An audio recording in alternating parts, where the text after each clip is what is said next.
I wasn't shocked at all. I honestly feel it was a matter of time that this would happen. This shows our vulnerability, that we're vulnerable. I think the government has come to a point where they think, hey, we can deal with anything and we've got enough power to do anything, but look, we couldn't control this.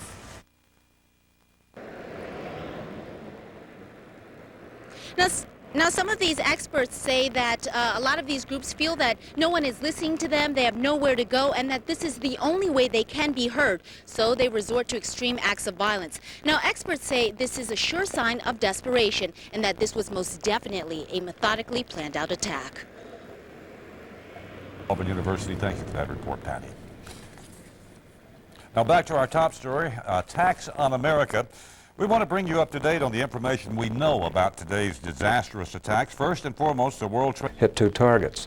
So it looks to me like there's increasing evidence, even though it's fragmentary and even though it's not positive, that bin Laden is behind all this. And of course, I first warned the nation in 1996 on Meet the Press that we better get hold of bin Laden or he's going to kill Americans. We're going to bring back our Nick Robertson there on the ground in, or I should say on top of a building there in Kabul. Nick, you're on. Go.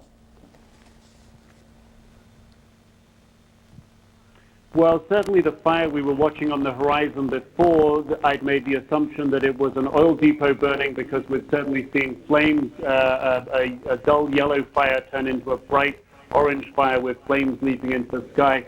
I've been informed by my associates here who work with us in Kabul that it's very likely an ammunition dump that we're looking at. They believe an ammunition dump is located in that area. That, of course, would account for some of the explosions that we've been hearing here as ammunition has detonated and gone off from that location, Judy. Yeah. Certainly it's all quiet here in Kabul right now. Certainly no more explosions are being heard around the city. And we certainly believe what we're looking at now is an ammunition dump, the fire at that dump now dying down, and we're hearing no more detonations coming from that dump.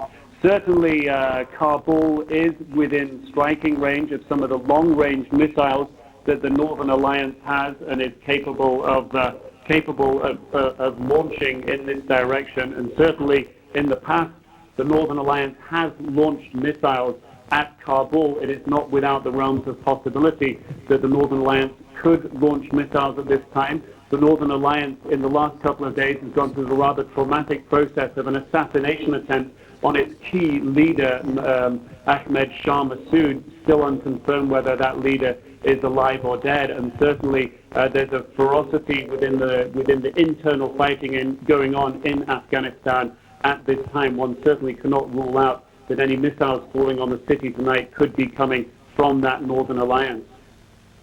So, Nick Robertson, just to clarify, you're saying it could well be part of an internal, a civil war that we see here, and not a result of something coming from the West, NATO, the United States?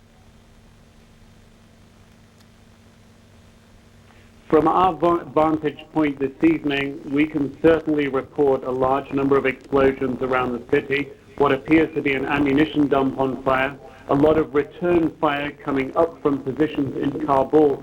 We cannot say from this position at this time exactly where the missiles are coming from, those causing the detonations in and around the city of Kabul.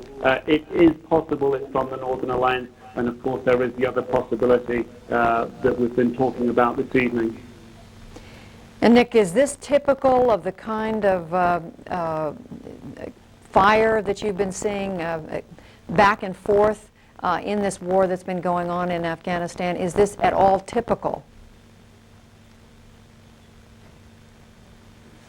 No, one would definitely have to say it's not typical. The strikes on Kabul have been very infrequent over the last few years, very occasional. The Northern Alliance very aware that it's been blamed in the past of many civilian casualties by launching attacks on Kabul, so there have been very few direct attacks on the city. And indeed, the forces of the Northern Alliance are at such a distance back from the city. Only long-range, well, medium-range missiles capable of going 30, 40, 50 miles are able to reach the city from their positions. And it's certainly not something that's happened in this city, a barrage of this type, a sustained artillery attack or missile attack of this type in recent years even. All right, Nick Robertson, we want you to stay connected to us. Let's keep this connection alive. But as we're watching these pictures, let's now go back to New York and to Aaron Brown. Aaron. Judy, thank you. I'm joined here as well by Paula Zahn, and you will hear her voice in just a moment. As we continue to look at these pictures out of Afghanistan, again, I would remind you that the technology here is it's called a video phone. It is very high tech and a little bit imperfect, but it is perfect enough so that you can clearly see that fire burning in the distance. What Nick Robertson has described as an ammunition dump, very probably.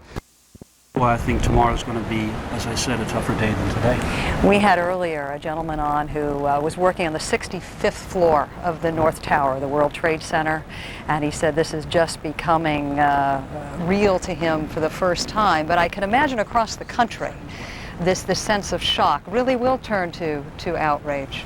And I think in terms of the impact of this, when people wake up tomorrow, when we begin getting the casualty lists, people are going to want to strike as hard as they can, and the question will be when and at whom. We're going to go back to Washington now, where Wolf Blitzer is standing by for another update. Wolf? We've heard so far, Paula, from the congressional leaders. I just actually didn't even think of the fact that I had a camera on me. Then after a few moments, I thought, well, this is what I'm here. I want to show. At that point, I didn't know it was terrorism. I thought it was an accident or something. I really had very little information on the ground there. And I just wanted to show kind of what was happening so that people could see it and that it wouldn't be forgotten.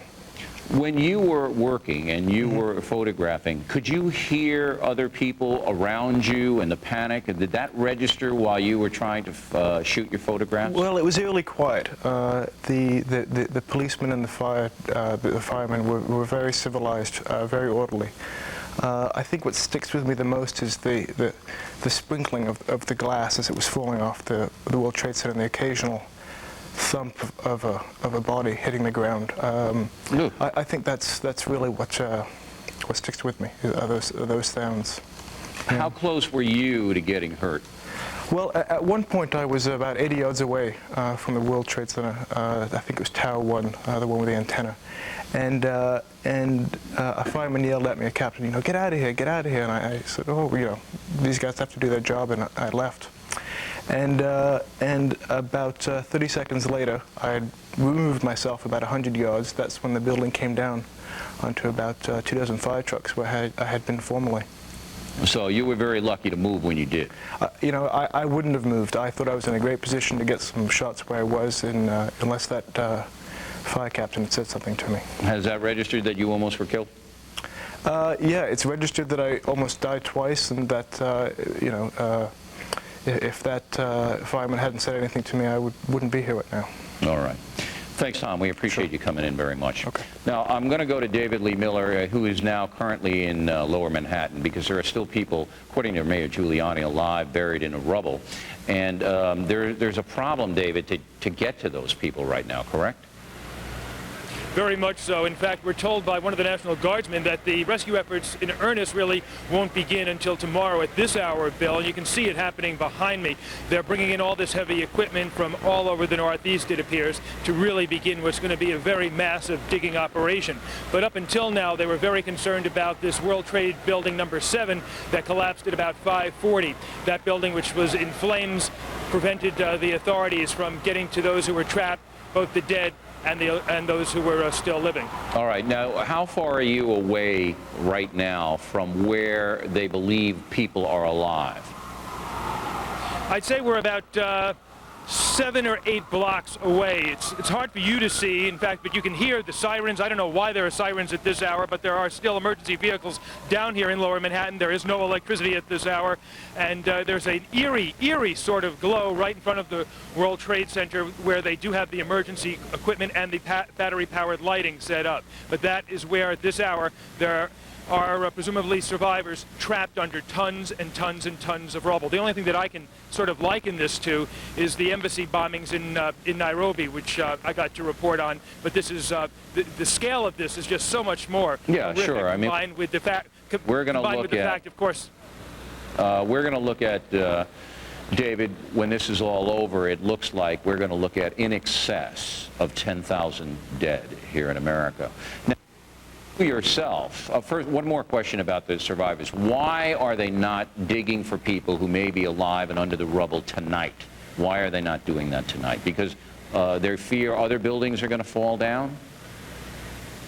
Earlier, that's what we were told by one of the National Guardsmen.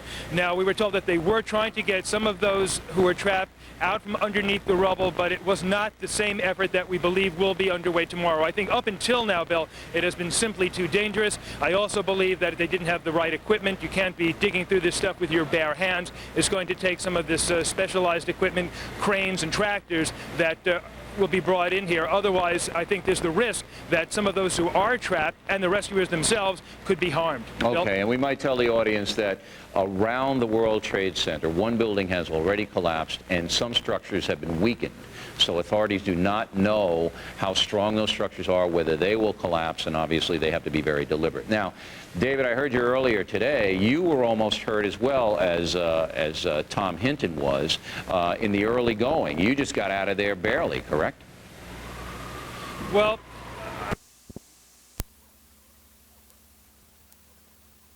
Now next, a group of pedestrians strolls past. When they realize the vacation progress, they smile, wave, and calmly continue on. Then the light turns green.